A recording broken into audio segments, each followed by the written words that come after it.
So nandito ngayon tayo sa dagat. So ipapakita ko lang sa inyo yung dagat dito sa Lemery, Batangas.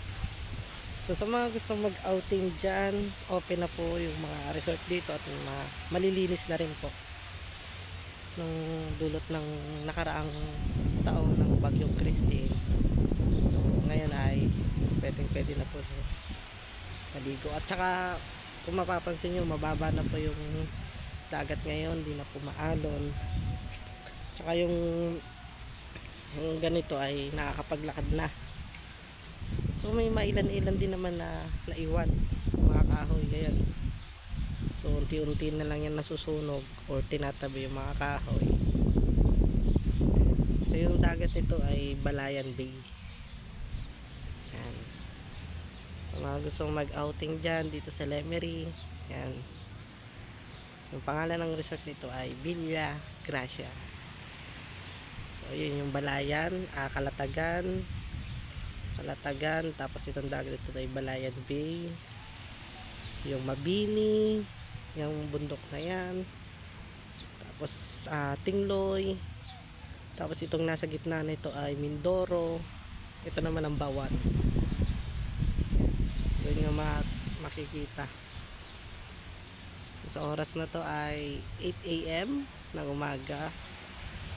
Yan, so napakaganda ng araw. Tsaka yung dagat so may mga ilan na naliligo na yan sa baybayin. So napakababa, wala masyadong alon. Ayan so yung entrance fee dito sa resort na to ay 100 lang.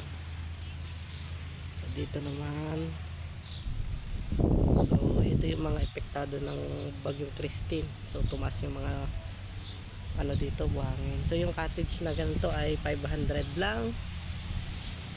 Ayan ayan mga kubo. So tour ko kayo dito sa sa mga ilan sa mga cottage.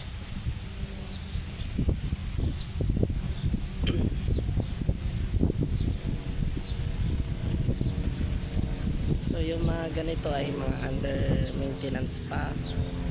So ayan ginagawa pa yung mga ibang cottages.